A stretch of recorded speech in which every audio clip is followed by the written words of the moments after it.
Hello, good people, and welcome to Hillbilly Cat History Spiritual Quest.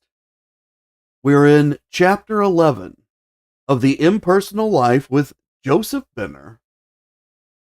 We're pairing that with Chapter 11 from the book of John, which was all about the resurrection of Lazarus. We just read through it in a previous episode. And we're going to be moving forward, hopefully, into chapter 12 of both very soon, just as soon as we can spiral out of Joseph Benner's very long and complex thoughts in chapter 11.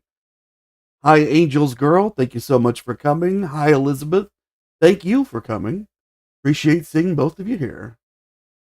We're going to start with a song, and this is Cross on the Circle.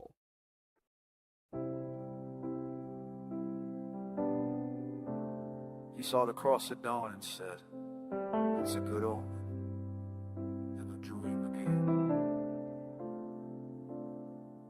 At the break of dawn, through the window pane, he saw a cross in morning rain, white as grace, tall as prayer, calling him to build and share. Not a kingdom, not a throne, but a place of love alone, where laughter rides on horse's breath and peace outshines the fear of death. Come home to the circle and the sign, where the lake reflects the holy line. No one needs money, no one needs fame, just a handshake and a name. Come home where the cross stands tall. Come and share the love of all.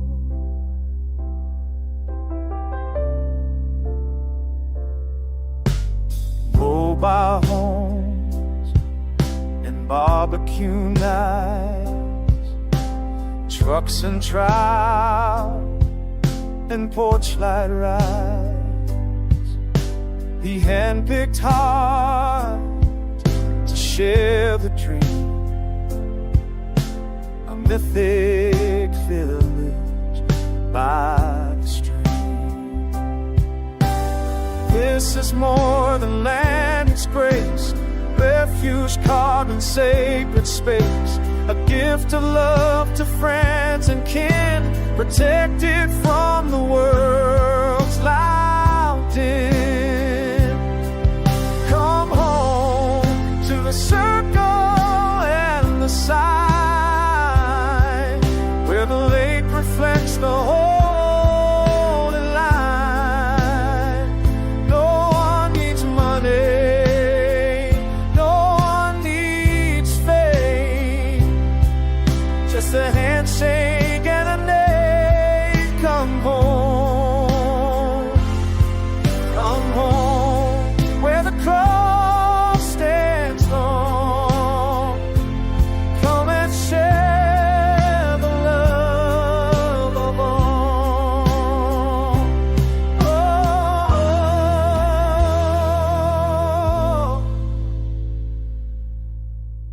come and share the love of all.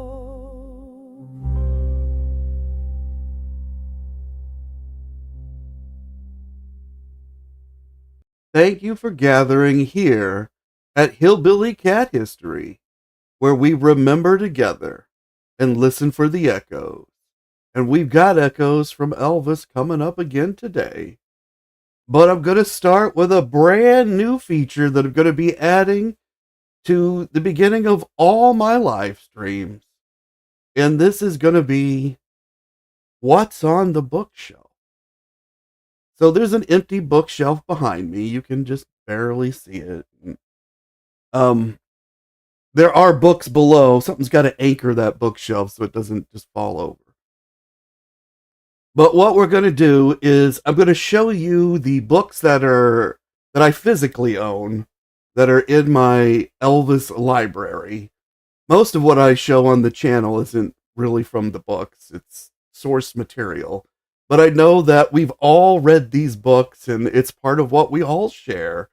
And a lot of people want to know what other people have read and whether this book is a good book or that book is a good book or so I just thought that I would start to show books that I have. This is going to be the first one that makes it onto this bookshelf. This is Alana Nash's Memphis Mafia. Now, a lot of people don't like this book. This is basically four guys. Billy Smith, Marty Lacker, and Lamar Fike. I'm sorry, three guys. Billy Smith, Marty Lacker, and Lamar Fike, and they sit around and they tell stories. And Alana, she very lightly edits these stories and then puts them into this book. And she doesn't really even put them into any kind of historical context. She lines them up somewhat chronologically, but you can't really depend on that. And so it's like listening to a bunch of guys sitting around telling stories. And you're not going to like everything that's in this book because they tend to get kind of out past the boundaries of probably what they should be saying. But they do tell a lot of nice stories. But that's not really the reason to read this book, if you ever desire to read the book. The reason is so that you could pretend that you're Elvis and you're sitting in a room talking to these three guys, because that's what he did. He sat and he talked to these three guys, and sometimes it was together, sometimes it was alone. And this gives you a really good idea what a conversation with them would be like. So I don't read these books for the truth that may be in them. There is truth here. But they're through, in this case, three very specific perspectives. And they only know their own perspective. And even their own perspectives don't agree with the other two guys. And they don't even internally agree as they tell the story. Like, their own perspective keeps shifting as they tell the stories. So it's a really good window into who these three people are. Billy Smith, Marty Lacker, and Lamar Fike. It's less of a window into who Elvis truly was, but it's a great window into how Elvis truly lived from day to day, because these are the people that he spoke and talked to.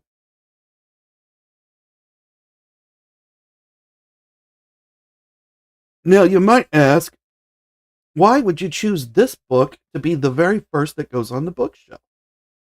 Well, you can see that it is really thick. It's heavy. I need a paperback. We're going to look at all paperbacks at first. That's why they're going to be on this top shelf behind me. So they're all roughly the same size this way, but this one is way thicker than the others. So it can anchor the other books. Not necessarily because it has any more truth or it's a better book than any of the others, but it's thicker, and I need a thick and heavy book to go onto the bookshelf right now. Let's put this back here. And then as we continue on, we will fill up this bookshelf, and I've got way more than's going to fill that bookshelf, but we're going to start with these paperbacks, and you'll see some that are more rare than others and harder to get a hold of. If you did want to purchase that book, it's available on Amazon right now. Cost about $15 to $20 from what I was looking at just now, which is a lot compared to how much it cost when it came out. Of course, I've got the paperback. There is a hardback available. And 12 or 15 bucks for a brand new hardback isn't bad, but I don't like paying that for a used book. So let's spiral over to the spiritual book that we're supposed to be looking at today. And let me know if you like this new feature and if you're going to enjoy seeing the books that I'm going to put on the bookshelf. Just something I thought that we could all share together. But let's look at the Impersonal Life.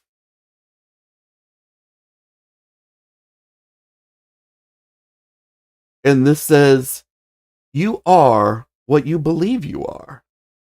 Not one thing in your life is real or has any value to you only as your thinking and believing has made it such. And so normally I go through a long spiel about what Joseph Benner's trying to say in the book and where we're at in the spiral.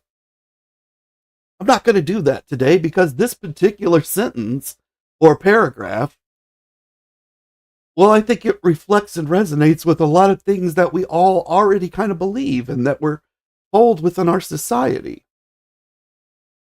You are what you believe you are.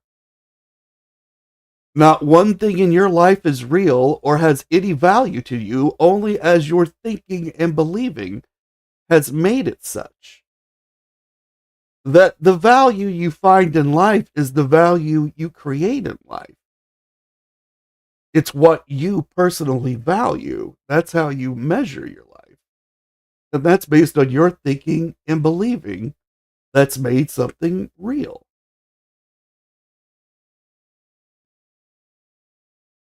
Some people express this as you create your own reality. Joseph Benner is saying that.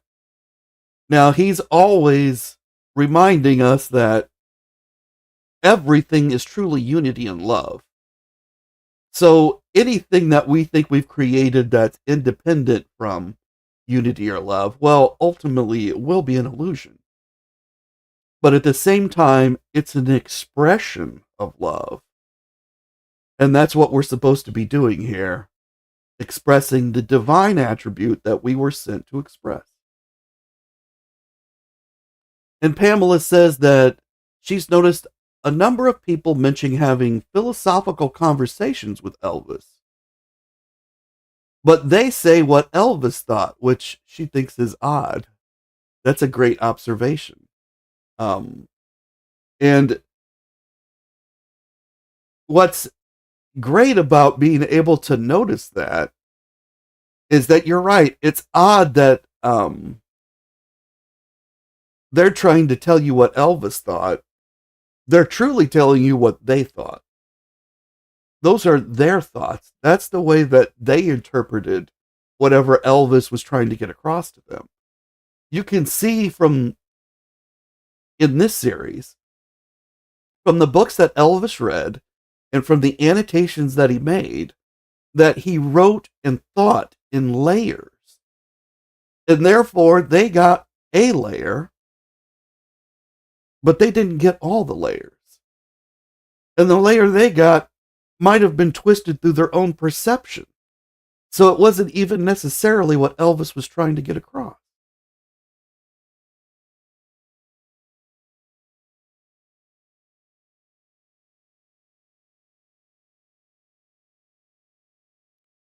Let's read into the next paragraph. It says, therefore, think no more. You are separated from me and abide with me in the impersonal realm, where all power, all wisdom, and all love, the threefold nature of my idea, but await expression through you. So first, think no more that you are separated from me. Recognize unity. That is the same as be still and know I am God.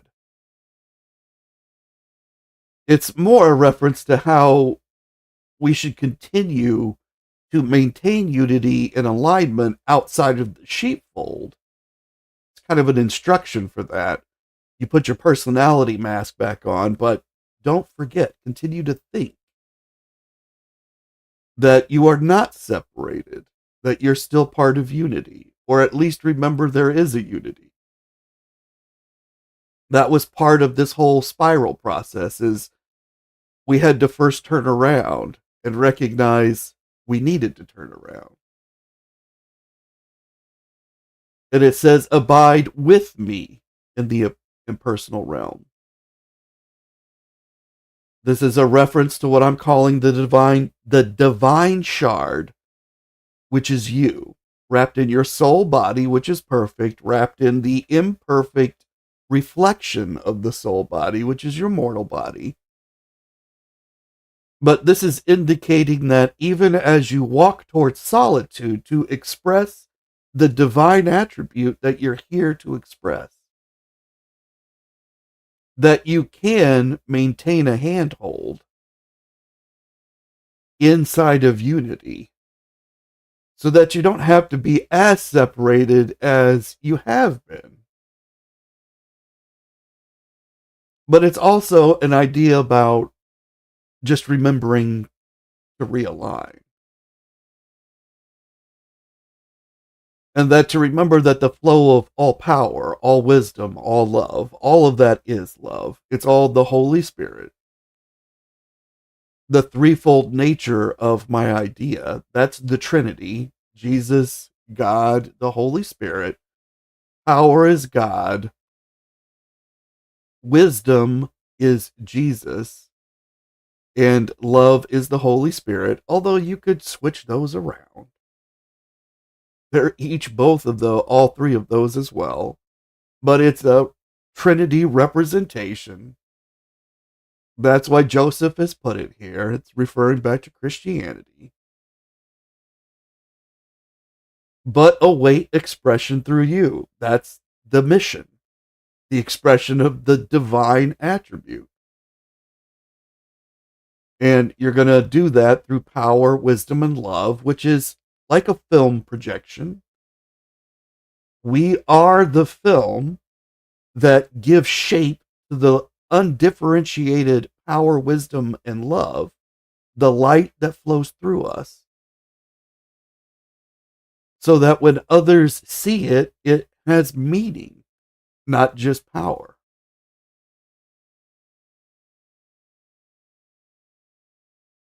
And Pamela says that this is a good way of looking at it. And I think she's referencing back to how each of the people was trying to say what they thought Elvis was saying, or what he was thinking. Now, this paragraph says, now I have spoken much of this and have apparently said the same thing more than once, but in different words. Joseph Benner acknowledges for us, speaking through the book as the I am in our hearts, which is our direct communication path with God. That's Jesus who lives in your heart. We've heard this many times in Christianity. And Benner is saying, I've already stated this in the book before. We've been spiraling around these ideas. I've said them more than once. They were in different words, but some of you recognize, hey, you keep saying the same thing. And that's true. That's the way that I've written the book. And then he says, but I have done this purposely, presenting my meaning in different lights, that you might finally be brought to comprehend my divine impersonality, which is in reality your personality, or your impersonality. Impersonal is the name of the book, and it's a positive thing, not a negative connotation.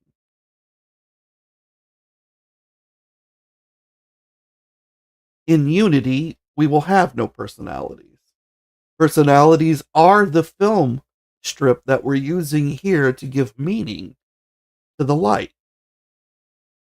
In unity, we don't need to give that meaning to the light because we all know it. We're all sharing it together. But here on earth, God is having conversations with himself. Each of us is representing some piece of that conversation. And so our film is saying, here's our message. And others are looking at it and they're projecting out their own message and saying, well, here was ours. What happens if we project these together at the wall at the same time? And through those projections, they're coming up with new truth.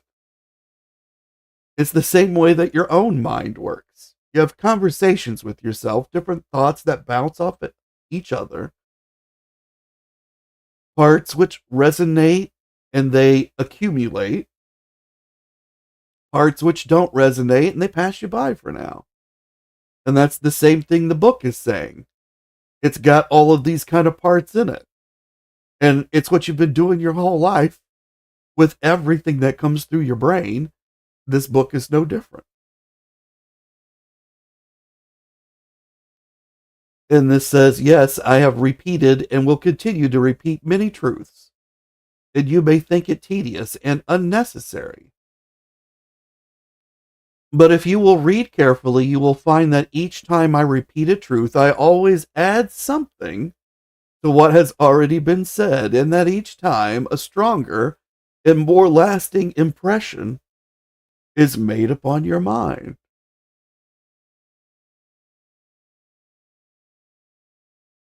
And this is, I described this once as barnacles on a ship. That they begin to accumulate and grow, and they actually can change your orientation in the water. The water being the love, the state that we live in. Could also be solitude or sin, depending on how you look at it. Here on Earth, we live in a medium of disorientation. It's hard to find alignment because there's a lot of stuff in the way, like fog. And you could look at that fog as sin, or you could look at it as interference, or you could look at it as a mask towards solitude. It's all of those things. And this is saying that truth, the light of truth, it's hard to get through all that fog. But each time it does, it leaves a little something with you. You might not be able to hold on to all of it, but a little bit of it. And that the light is getting stronger because more of the fog is clearing as more of whatever this is accumulates with you.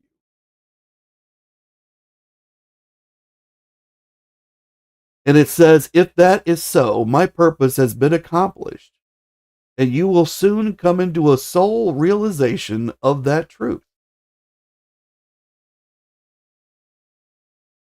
And I think this is saying you're not just going to recognize the truth that's being told to you, the different knowledge that's coming, but you'll recognize the pattern in which you have to learn the truth and accumulate it. That it's not just the knowledge coming in, it's the spiral around the knowledge. Which is a reference back to the very beginning of the book about orientation. That alignment is the most important thing. It's not the only thing. Now we're being told, just like he said, he keeps adding a little bit more to it, that in alignment, you're going to start receiving knowledge, and you can't hold on to it all. Not possible. So you're going to hold parts of it. And you may even start to try to hoard some of this knowledge, but then you'll reach a point where you realize the knowledge is always passing through, and you're going to be able to access what you need when you need it. It's learning to access the knowledge that's the most important thing. And how you receive it. You can read it like on a computer screen. The internet gives you knowledge, but that doesn't mean you understand it. So there's a process there as well. And then it says, but if you receive not such impression and still think such repetition a useless waste of words and time, know that your intellect only is reading, and that my real meaning has altogether escaped you. That sounds kind of harsh. He's saying, hey, a lot of this went over your head. But as he's already told us in the book, don't stop when it sounds discouraging. He's just given us some discouraging news. You missed a bunch of this earlier in the book. That's not discouraging. First of all, you've got the opportunity to reread it. Second of all, he's going to go on and say, you, however, who do comprehend, will love every word. And you will read and reread many times, and consequently will get all the wondrous pearls of wisdom I have in reserve for you. So he's still telling those of us back here who didn't get it, that when you do get it, and if you're one of those who's picked up on it by now, that you're going to read and reread this many times too. So those of us who didn't understand, we're going to have to reread it. And those of us who did understand, we got to reread it too. Doesn't make any difference. The path remains the same. And it's through the repetition of the path that the wisdom will finally be released.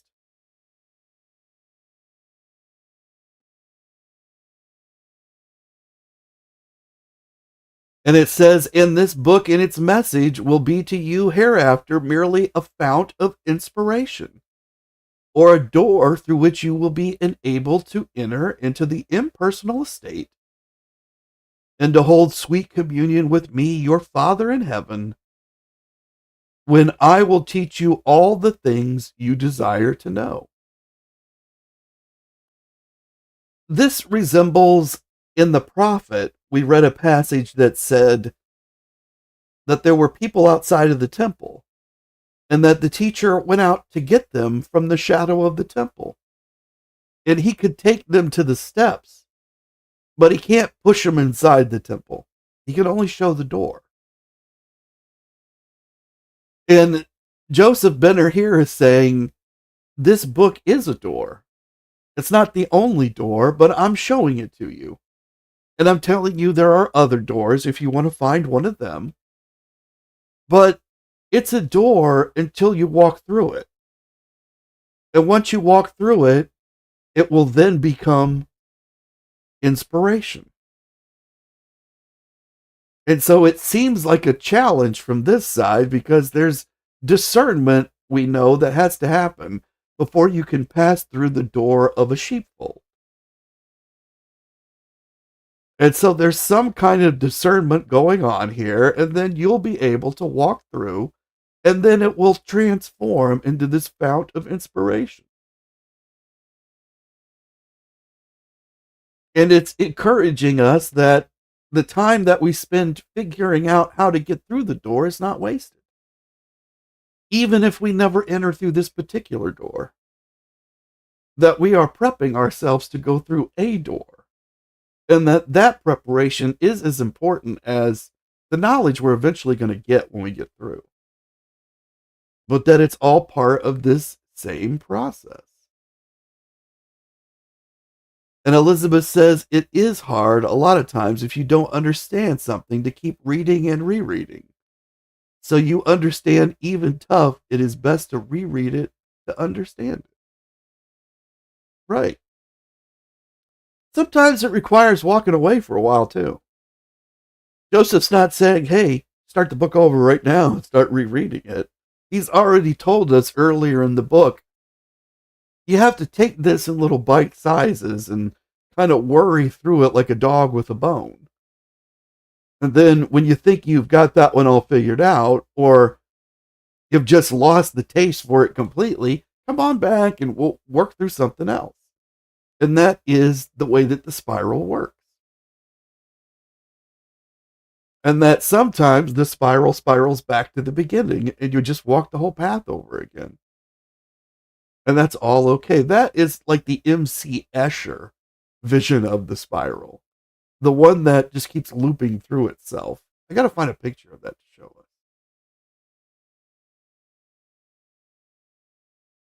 And Elizabeth says, keeping my attention on one thing can be hard. That's true. It's hard to stay focused. And that's another reason to walk away and come back. I find that if I leave something like overnight and then come back, I see it in a different light. I also do this other thing where I only read like one chapter a day in a book, and I'll read 4 or 5 or 6 or 50 books at a time. Like I get really bad about starting a lot of different books. And I'll only read one chapter a day. And I think of it as like watching an episode of television back in the days when we'd watch one episode a week of a sitcom. And yet you remembered every episode because when you saw them in the reruns, you were like, oh, I already saw this one.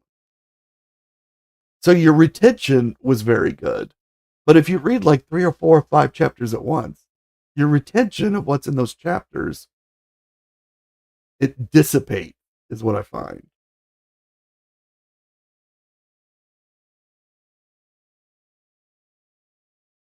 And Elizabeth says, keeping your attention on one thing at a time can be hard when you think you don't have the time, but actually you do have the time.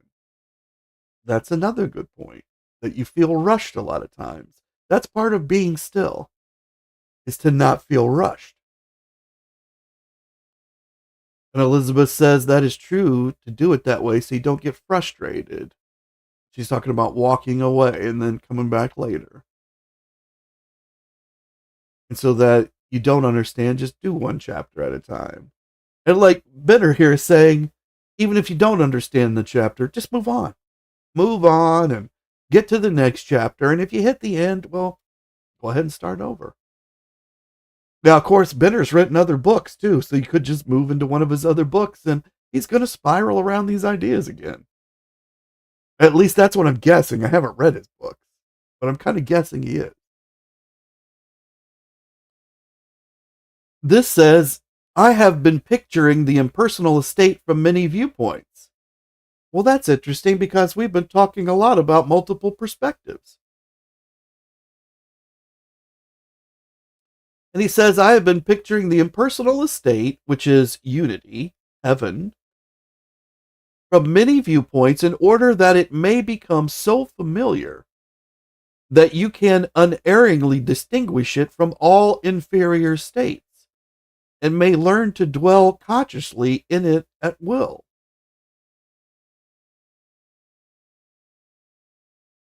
These many viewpoints, I think he's talking about all of us.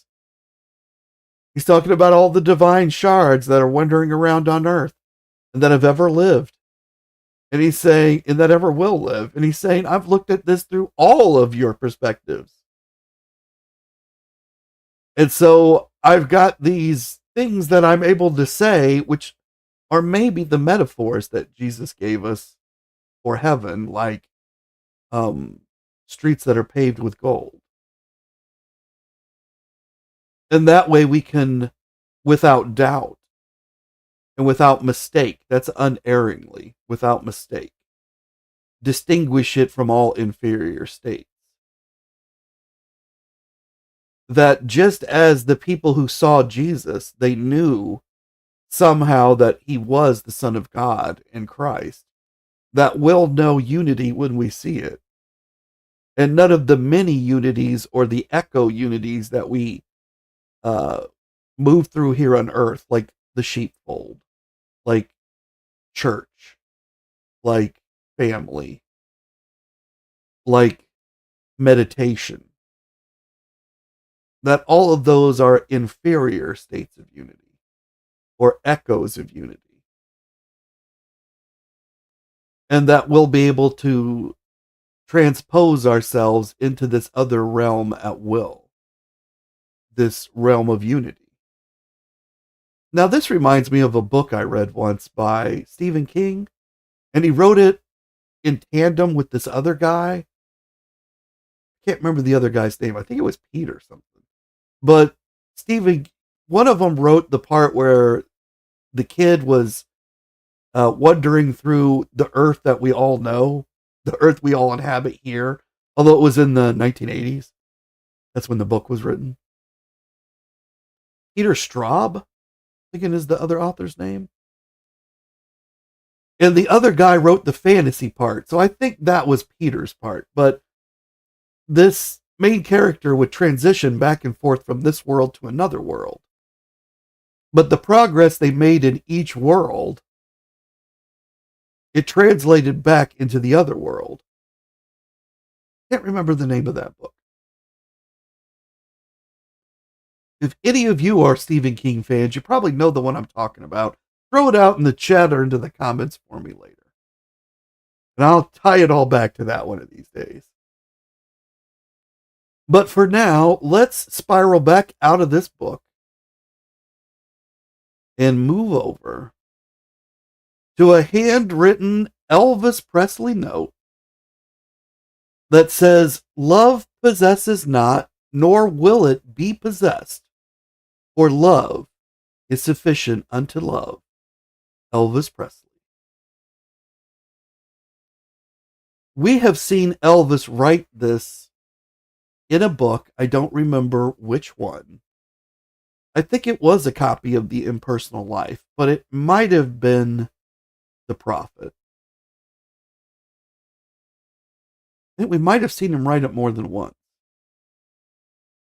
But this is all alone, all by itself, on this yellow notepad that says, "From the home of Elvis Presley." He's written the EP, so it means it's probably not for himself. He's probably written it for somebody.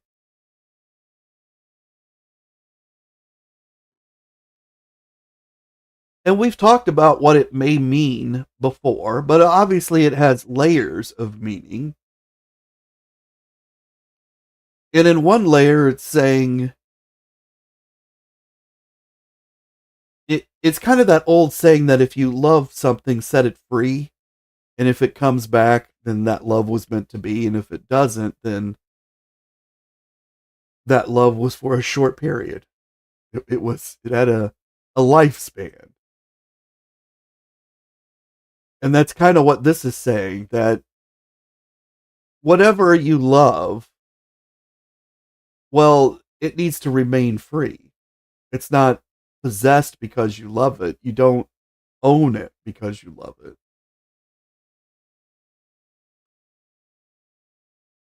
And that those of us, this nor will it be possessed, I think that's an indication that a divine shard cannot be owned by another. That ultimately we each have our free will. And then it says, "For love is sufficient unto love." We are each a divine shard, which is love. And our love is sufficient unto ourselves because it's connected back to the unity of love, which is God. Love is sufficient unto love. So in one way, this note is talking about self-sufficiency and self-love, but I think it's also talking about shared love. And that love between two friends or two lovers. We've often heard that love can conquer all. That's kind of summed up in "love is sufficient unto love." So there's a lot of different thoughts rolling through here, and that's not all of them. But they're all, Elvis has wrapped all of this into this short saying, which is similar to a lyric in a song. And this is how Elvis thinks. He thinks in a lyrical format. He thinks in layers of meaning. Everything he does has layers of purpose. So we've talked about gifts that he gives. This note was a gift. It's not a flashy gift like a ring or a necklace or a car. But he's put all the emotional energy into this note that he puts into any of those other pieces. And they're all designed to do the same thing. to transmit his love to someone else, to let them know that he cares. Even when he's giving cars to strangers, he's telling them that I understand who you are. I hear what your pain is. And I'm granting you this gift so that you will understand that just because you received a material possession, it didn't change anything. That there may have been a short roller coaster of emotion, but ultimately that which you value in your life, it's not these material possessions.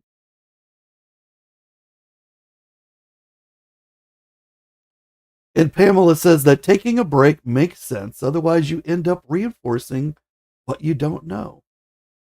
That's a great point. I call that doubling down, which is a term from the casino. And it means you made a bet and now you think there's a possibility you're going to win and you double down. So you can win twice as much. But then you lose and you've lost twice as much.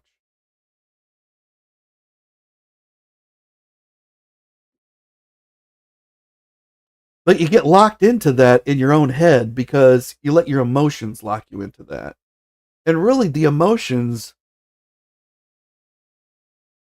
they should be in service to the light or the love. But they're in service to your alignment.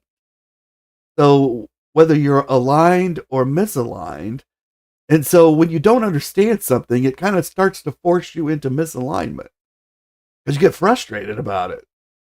And then when you really try to force it, it could push you further away because you allow the cloud of frustration to continue to grow stronger and it blocks out more of the light. So that's another way that I like to think about it, is that the fogs often dissipate when you're not feeding them energy. And the book has already told us that too, is that we create things. That's what we do. We're creators. And one of the things we create is our own interference. And we pour our love into that interference the same way that we pour it into everything else. And it's powerful. And there's no one we can fool as strongly as ourselves. We'll never fool another with the same vigor that we fool ourselves. Those are all just things I try to keep in mind. That's why I try not to lock into any opinions about these things. We have to have opinions. They're like footholds and handholds on the spiral so we can stay where we're at and maybe crawl forward. But sometimes those handholds are taking us the wrong way and we have to abandon them. Now, who did Elvis give this note to?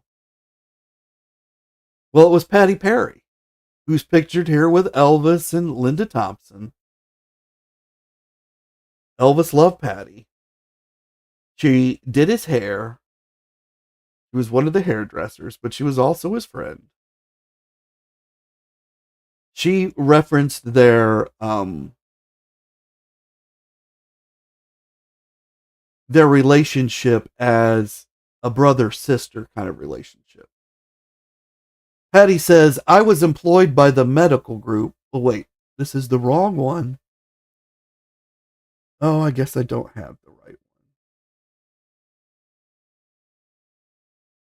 Yeah.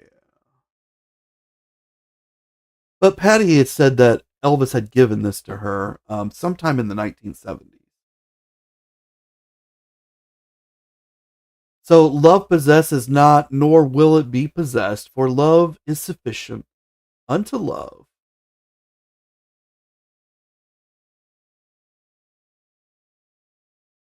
Now here's all my equations at a glance, where I've tried to distill Joseph Benner into verbal equations that we can use to look for resonance in each of the texts that we look at. And the good one for today is third from the bottom. left-hand side, divine creations with free will equal divine shards. Divine shards is a term that I've created to kind of wrap up the way that Joseph Benner is describing our soul. He talks about a soul and a soul body, but he also talks about something that's powering the soul. And I'm referring to that, and that plus the soul, maybe, as the divine shard, a splinter of God.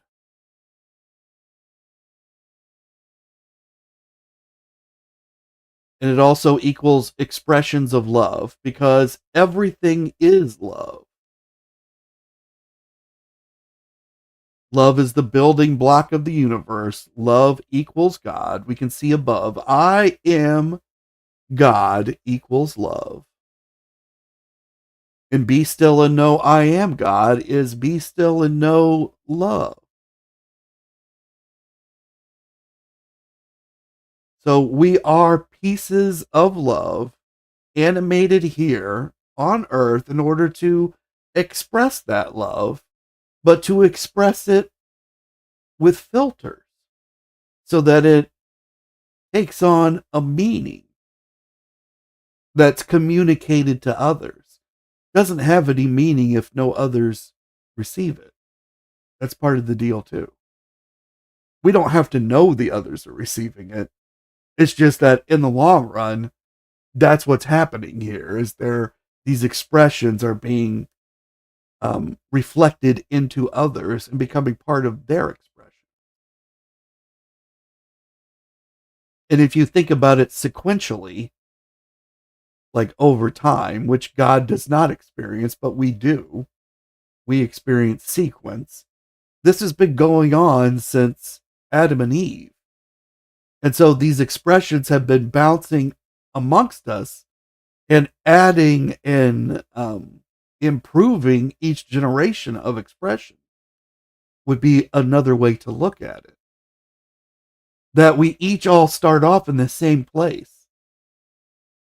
Joseph Benner's talked about that. The Garden of Eden. We had nearly a direct relationship with God. Unfiltered. We feel that shortly after birth, as we come out of the womb, even in the womb. And then our personality begins to form, and we eventually become enamored with the personality and we turn away. And after a while, we've turned away so often, we've forgotten to turn back. And that's what Joseph Benner is all about, is the turning back and the alignment. That's the being still and knowing. Aligned equals the ability to feel and accept love, which equals unity. Joseph Benner is very into unity.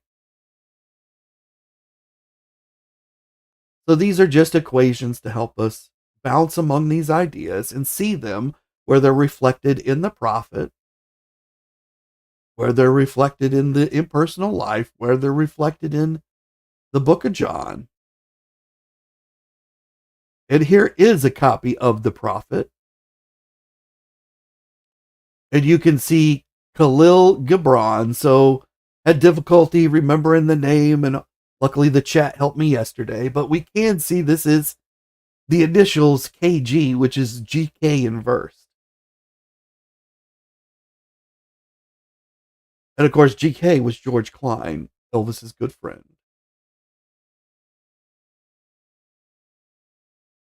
This particular copy was given to Tish Henley, who was Elvis's nurse.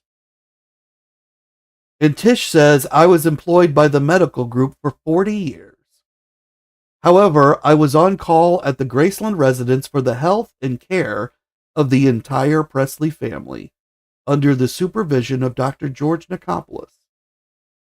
Elvis gave me many of his personal belongings as gifts while I was taking care of him and his family.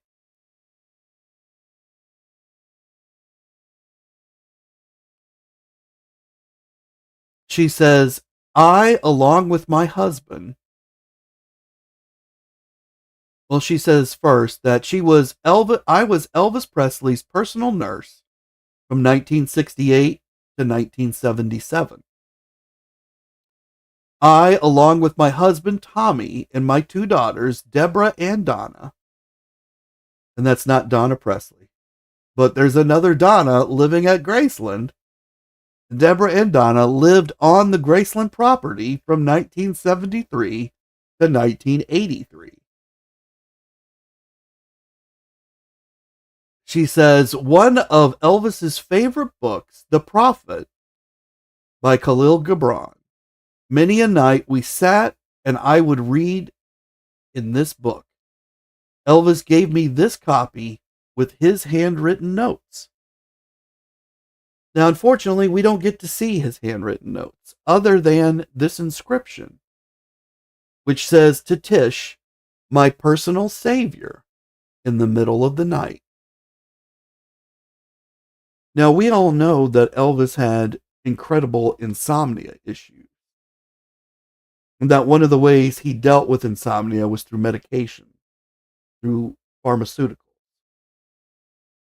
Tish, when she lived in that trailer behind Graceland, she dispensed those medications. That was what she was doing there. They talk about that as packets. David Stanley calls them attack packs. Well, that's not what Tish called them. She measured out the medication and she gave it to Elvis so that he could not accidentally take too much. After Elvis had taken sleeping pills, he would become confused about how many he had taken. He'd wake up in the middle of the night. He would think, oh, I haven't taken enough. And he'd take some more. Well, that created a lot of problems with him trying to wake up. So he definitely was having issues sleeping, but he would kind of spiral into that medication, and that would cause issues waking up. And then that's going to cause issues with going to sleep again later because of the drugs that he would take to wake up. So Tish was there to guard against that. And so if he'd wake up in the middle of the night, he had to call her and notify her that he needed more. And between the two of them, they were working through that. It was an ongoing, like, every night thing. And that's why he's calling her his personal savior in the middle of the night. I'm sure there were times that she came over and she didn't just give the medication. They would sit and talk. And like she's saying, they would read these books, like The Prophet. So I thought that was an interesting look at just a personal, and he even says personal, my personal savior, which is exactly the opposite of impersonal, like we've been looking at in the book. This, I think, also tells us that Elvis, he really knew people, because I don't think Tish, I met Tish once. She's a really nice person. But I don't think Tish, based on what I've read, and because I read her book, and I've seen her in interviews, and of course I met her that one time. I don't think she would have been interested in a book like The Impersonal Life. That would not have captured her attention. There would have been almost zero chance she would have read it. But this book, The Prophet,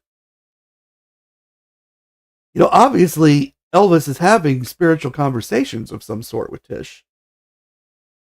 And this book is written in a more story-like style. And it's about a person telling the lessons of their life. I think that would have spoken to Tish. And that's maybe why he's given this to her. And his use of the word personal might even be an indication, because he writes in so many layers, that he recognizes that impersonal, well, that's not the right message for Tish. She's a very personal person. She provides him very personal service. Their relationship is very personal. It's not impersonal in any way. Ed Parker, he might be able to think about things like impersonal, and Gary Pepper, maybe. Larry, obviously. But I think that now he may have given her an impersonal life too. I don't know. But I just find it interesting he's used the word personal here. And that's where we're going to leave it for today. I hope you guys found that as interesting as I did. And I'm going to leave everybody with a song. And thank you so much for spending your time here with me today, live or on the replay. I appreciate all the time that you invest in the channel. This is He Carried Light. You all keep on taking care of business.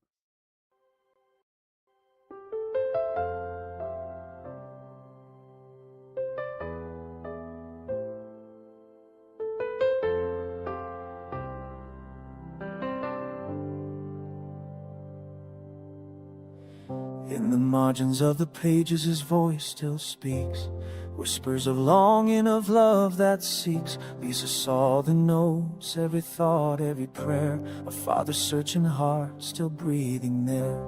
To do your will and my purpose he wrote, a bridge of devotion, a living note. Through the Bible's lines, through the books he kept, the light of his spirit forever swept. Like a bridge through the troubled night, you carry love, you carry light. Every word, every song, every plea was a path to unity. He showed the way and we will follow, through joy, through pain, through each tomorrow. The unseen hand, the guiding flame, love eternal in his name.